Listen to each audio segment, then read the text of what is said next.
ನಮಸ್ತೆ ವೀಕ್ಷಕರೇ.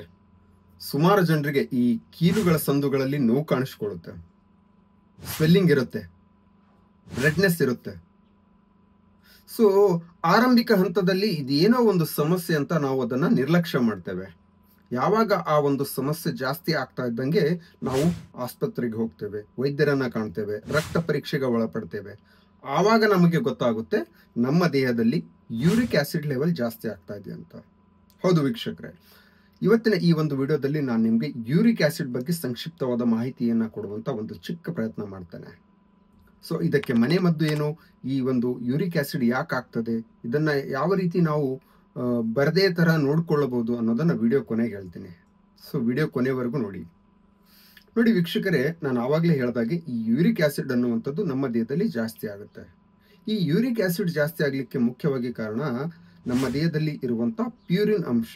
ನೋಡಿ ವೀಕ್ಷಕರೇ, ಈ ಪ್ಯೂರಿನ್ ಅನ್ನುವಂಥ ಒಂದು ತ್ಯಾಜ್ಯ ವಸ್ತು ನಮ್ಮ ದೇಹದಿಂದ ಸರಿಯಾದ ರೀತಿಯಲ್ಲಿ ಹೊರಗಡೆ ಡಿಟಾಕ್ಸಿಫೈ ಆಗಬೇಕು, ಅಂದರೆ ನಮ್ಮ ದೇಹದಿಂದ ಹೊರಗಡೆ ಬರಬೇಕು. ಆದರೆ ಕೆಲವೊಂದು ಸಮಯದಲ್ಲಿ ಹೊರಗಡೆ ಬರದೇ ಇರುವಂಥ ಈ ಪ್ಯೂರಿನ್ ನಮ್ಮ ದೇಹದ ಸಂದುಗಳಲ್ಲಿ ಕ್ರಿಸ್ಟಲ್ ಫಾರ್ಮೇಷನ್ ರೀತಿಯಲ್ಲಿ ಸ್ಟೋರ್ ಆಗುತ್ತೆ.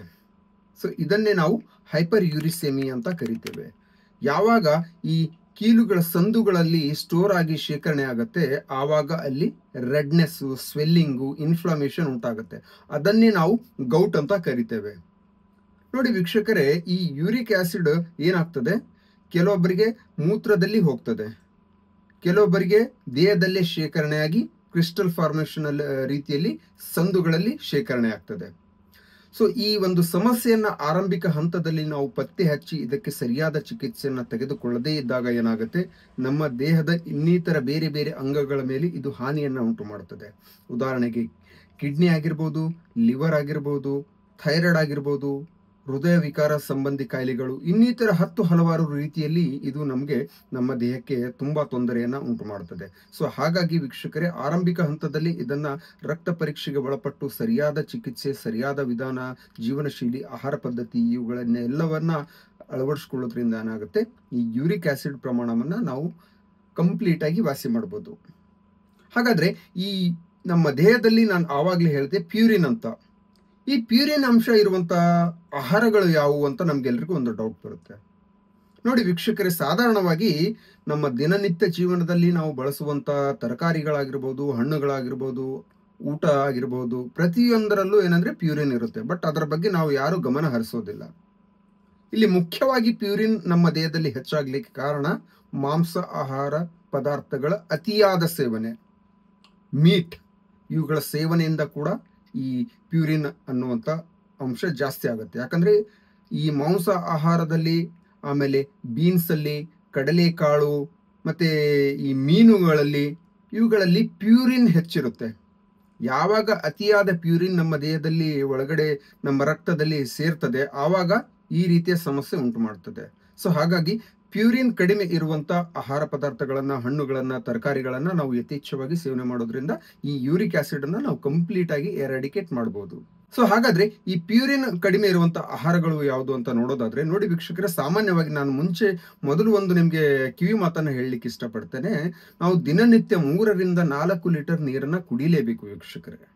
ಇನ್ನು ನಿಮಗೆ ಗೊತ್ತಿರುವ ಹಾಗೆ ಮನೆಯಲ್ಲಿ ಈ ನಿಂಬೆ ಹಣ್ಣಿನ ಪಾನಕ ಬರುತ್ತೆ.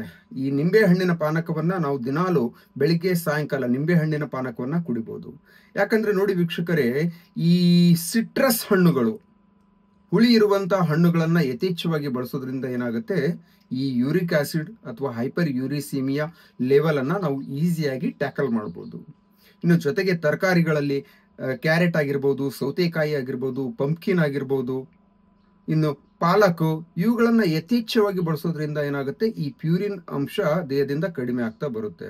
ಸೊ ಹಾಗೆ ಬೆಳಿಗ್ಗೆ ನಾವು ಏನಂದರೆ 1 ಸ್ಪೂನ್ ಅಜ್ವೈನ್ ಓಂ ಕಾಳನ್ನು ತೆಗೆದುಕೊಂಡು ಅದನ್ನು ಕುದಿಸಿ ಕಷಾಯ ಮಾಡ್ಕೊಂಡು ಕುಡಿಯೋದ್ರಿಂದ ಏನಾಗುತ್ತೆ, ಈ ಯೂರಿಕ್ ಆಸಿಡ್ ಸಮಸ್ಯೆಯನ್ನು ನಾವು ಬುಡ ಸಮೇತ ವಾಸಿ ಮಾಡ್ಬೋದು.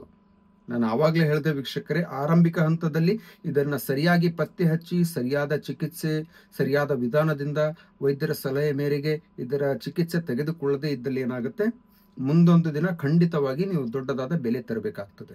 ಸೊ ಹಾಗಾಗಿ ಯಾರೂ ಭಯಪಡುವ ಆತಂಕ ಇಲ್ಲ. ಇನ್ನೂ ಹೆಚ್ಚಿನ ಮಾಹಿತಿ ಬೇಕು ಅಂತಾದರೆ ನಿಮ್ಮ ಹತ್ತಿರದ ವೈದ್ಯರನ್ನು ಕೂಡ ಸಂಪರ್ಕ ಮಾಡಿ ಅದಕ್ಕೆ ಸೂಕ್ತ ಚಿಕಿತ್ಸೆ ಪರಿಹಾರದೊಂದಿಗೆ ಈ ಯೂರಿಕ್ ಆ್ಯಸಿಡನ್ನು ಕಡಿಮೆ ಮಾಡ್ಕೊಳ್ಬೋದು.